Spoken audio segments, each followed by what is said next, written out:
Well, Dr. Cornel West has announced he's running as a presidential candidate for the People's Party. Watch this.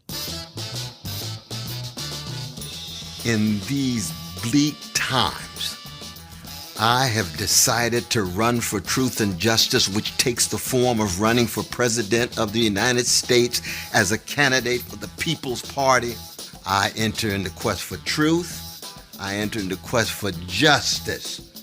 And the presidency is just one vehicle to pursue that truth and justice, what I've been trying to do all of my life. Well, Dr. West, presidential candidate, joins us now. Dr. Cornel West, welcome to the show. Congratulations on your announcement running for president. Thank you for being here. Thank you so very much. I want to appreciate the work that you do and the contributions you have already made and continue to make, my dear sister. Oh, thank you so much. Okay, so let's start off with you telling us, what is your vision for America? What do you want to bring as candidate that the other candidates that are out there now are not bringing? I think that I would like to bring a spiritual awakening and a moral reckoning in the face of organized greed and institutional hatred and routinized indifference toward the plight of the vulnerable. So I'm looking at the country through the eyes of my precious, poor, and priceless working people of all colors, all genders, all sexual orientations, and all regions. And in fact, it's an international vision. I'm concerned about poor and working people all around the world. But I think what we have now is a stranglehold on our politics of two parties, both tied to Wall Street, both tied to Pentagon military industrial complex, both tied to fossil fuel industry interests, both tied to interests that are not centered on those Sly Stone called everyday people. So when you say that you are wanting to bring this sort of moral awakening, that this sounds similar to Marianne Williamson. So how would you set yourself apart from her campaign? Well, I mean, I'm not really, in the business of setting myself apart from. I think that I speak from my own heart and mind and soul, my own tradition, my own analysis, and she speaks from hers. I think there's certain truth. Anybody who's talking about shattering the callousness and indifference toward poor people and working people, I resonate with very much so. I just think I bring a certain history. I've had 55 years in the struggle, in the Black freedom struggle, uh, dealing with class struggle, dealing with imperial U.S. foreign policy in Latin America, in the Middle East, and in Asia, and so forth. And so I believe in a cacophony of voices. I come from a Black folk whose anthem is lift every voice. So I'm not trying to push other voices away. I'm trying to lift my voice up. And I'm thoroughly convinced, as candidate for the People's Party, that this is a historic moment where people are recognizing that they've got to get beyond the two-party system. Those two parties are outdated and antiquated. We need new vision, new energy, new vitality, but we also need a humility. So I'm willing to learn and listen. I need to learn and listen from some of the other campaigns. But sooner or later, they're going to have to come to terms with what we're doing, the People's Party, with this campaign, because we are on the move. So there have been some criticism. Of course, a lot of people are very excited about your presidential candidacy. A lot of people very much want to see you running, but some criticism about you running on the People's Party ticket. Some are asking the question, first of all, why not the Green Party? Why are you shying away from them versus running on the People's Party? Well, one is that I was blessed to be part of the founding moments, at the founding moments of the People's Party. And I know it has a very different kind of coloration and quality than the Green Party. I have great respect for my brothers and sisters in the Green Party. I have supported Green Party candidates. Brother Ralph Nader, I have tremendous respect for. Jill Stein, I still have a deep respect for. But I'm thoroughly convinced at this historical moment, the People's Party is the major institutional vehicle to run for president in light of my own calling, which is one of running for justice. And so, in that sense, I'm not putting other parties, but there's no doubt that I think at this particular historical moment, that People's Party is best for me in pursuing my sense of how I can live, and in fact, how I can die, ensuring that poor people live dignity and working people live lives of dignity. So some of the criticism is that running on a third party ticket will split the Democratic ticket and hand over the nomination or the election to the GOP. What do you say to that? Well, one is that I was blessed to work with Brother Bernie, and of course, we've got our own deep loves as well as disagreements. And there was a significant slice of brothers and sisters, vanilla and other colors as well, who voted both for Bernie and for Trump. So I'm willing to go straight into Trump country. And I'm willing to tell many of my white brothers, I know you're wounded, I know you're bruised, and I know you're scarred. I don't have any for any kind of xenophobia. I defend my trans, my gay brothers and sisters. I defend my immigrants who are brown. I defend my Asians. I defend indigenous peoples, and I certainly defend my beloved black folk. But I reach out to those white brothers and sisters and say, I want your basic needs filled as well. You need Medicare for all. You need quality education. You need quality housing. You need attention. You need focus. You will never be invisible when it comes to me. I'm concerned about you. But if you follow a neo-fascist piper like Brother Trump, you need to think again. You need to think again. So you intend to reach out to disaffected people on both the left and the right and bring them into your campaign? Every voice, every person, every human being, absolutely. Very much so. It is all embracive, but it still makes certain moral and spiritual and political decisions.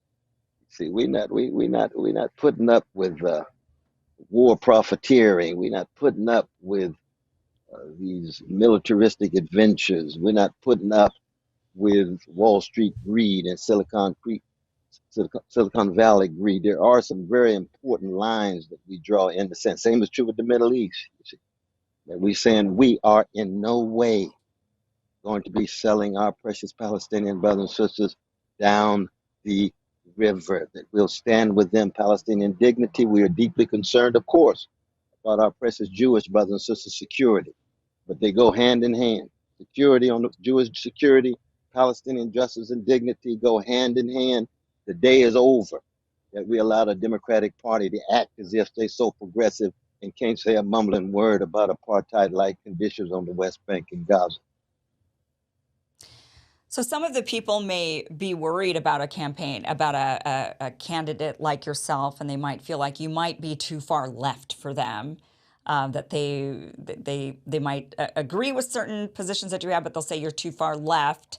What would you say to them about that? I mean, maybe do you want to get into some of the issues of there's a lot of culture war issue right now when it comes to trans and LGBT. People are very concerned about that. Ron DeSantis, of course, has made that a focus of his campaign. What would you say to people that are worried about those sorts of culture issues? I would say that I certainly consider myself an extremist when it comes to loving poor and working people, no matter what color, whatever name you want to call. I'm an extremist in terms of preserving the dignity of precious trans and gays and lesbians and black folk and others, including white folk. I'm an extremist in that regard. So that far left probably is not the right term. Is that, oh, we think he is loving poor and working people too much. I say, yes, you got the right candidate. Come to the People's Party. Come to this candidacy. That's what it is, in fact, all about. Now, when Wall Street comes at me, when the Pentagon comes at me and say, oh, you are a threat, I say that's a compliment. You got the right candidate. Yes, I am. Yes, we are. We're tired of your excessive greed. We're tired of your callousness. We're tired of you luxuriating in your wealth and all of our homeless and poor people out on the streets or in inadequate housing, our precious children dealing with the decrepit school system. We've had enough of that. That Yeah. era is over. The Gilded Age must come to a close. Now, where do you say, what's your position on the Ukraine war? Oh, the Ukraine war for me is one in which, on the one hand, you have two empires. You have a wounded Russian empire You have a mighty American empire that's fighting a proxy war, a war that must come to a stop. There must be a ceasefire. I'm in deep solidarity with the Ukrainian people who are suffering. I'm in deep solidarity with the Russians who are going to jail in the face of the gangster Putin. And I'm in deep solidarity for those who are willing to tell the truth about the expansion of NATO. NATO used as an instrument for U.S. imperial policy that pushed Russia against the wall. And that if Russia had missiles in Canada, U.S. would have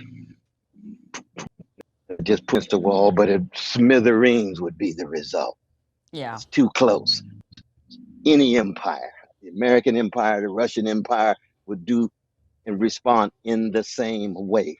So let us not be self-righteous in terms of our concerns about our precious Ukrainian brothers and sisters who deserve focus. But let's put it in context in terms of NATO expansion. Let's put it in context in terms of the United States violating its word with Gorbachev and others saying we will not move an inch forward. And the next thing you know, you've got Soviet satellite countries, you've got ex-Soviet states as part of NATO, and Russia feels as if it's pushed against the wall. That's why there has to be a ceasefire. That's why we're fighting for peace. And it's not just that. You got AFRICOM in Africa, troops in Asia. We just had new bases in the Philippines. 800 military bases around the world. That's the United States. Yeah. That military might more than the next 10 countries combined. That's the United States. This campaign is part of the legacy of Martin Luther King Jr., my own country. Been the purveyor, violence. Let's tell the truth. I want to reintroduce America to the best of America. Because we've had some great ones. We have some great ones now, but we have some serious truths and some serious justice we need to procure. What is your stance on climate change? Well, we got to hit fossil fuel industry hard. We got to hit the corporate greed hard. We got to act as if we recognize that this is a catastrophe, ongoing process, and it's not going to be it's best not to wrestle with it in a small incremental way. There has to be a major shift, which means that those corporate interests that are so deeply invested in not just fossil fuel but all of the ecological catastrophe responsible that flows from the fossil fuel industry needs to be radically called into question. But we're not really acting as if it's a catastrophe. That's part of the problem. You know, both parties tend to reduce catastrophes to problems. And the catastrophic is not the same as the problematic at all. We've seen it with the race problem. We've seen it with the gender problem. We've seen it with the class problem. There's never been race problem, class problem, gender problem, indigenous peoples problem. There's been catastrophes visited on precious human beings who happen to be black or brown or women or what have you. So once we understand it's catastrophe, you got a different lens to which you view the world. And what's interesting is you see when the wealthy and when the ruling class has a catastrophe, what do? They spend trillions of dollars in Afghanistan. They spend trillions of dollars in Iraq. They get trillions of dollars from the Federal Reserve Bank for Wall Street. They Mm-hmm. get tax subsidies. They get unbelievable corporate welfare because it's a catastrophe for them. No, I'm concerned about Jamal. I'm concerned about Letitia. I'm concerned about Juanita. I'm concerned about Jose. I'm concerned about white working class brother Billy. It's a catastrophe right now. 60% of our fellow Americans living month to month. Let's cast a spotlight on those slash stone called precious everyday people. Well, I want to ask you one more question. I know we have limited time today, but we'll have a deeper discussion at another time about your policies. But I do want to quickly ask you about censorship and your stance on, the many layers of censorship that have been going on in our society. What is your stance on that? But this massive surveillance that the government itself is responsible for. That's part of the corporate capture of government. But I believe in the anthem of black folk, lift every voice for free speech, but genuine free speech. what the Greeks call parhes, free speech, fearless speech, plain speech, frank speech, across the board, across ideology, across politics, across racial lines, and so forth. So we got to fight all forms of censorship. There, I resonate very deeply with my libertarian brothers and sisters. No doubt about that. Much so. Well, Dr. Cornel West, very exciting news that you're running for president. Where can people find out more about your campaign and donate? Well, I've got my dear brother Nick, campaign manager Nick, right here. This CornelWest.com. Is that what it is, my brother? That's the one. That's it. That's it. So we thank you so very much, my dear sister. Thank you so Thank you much. so much. Thanks for being on, and congratulations on your run. And stay strong in your work now. Thank you.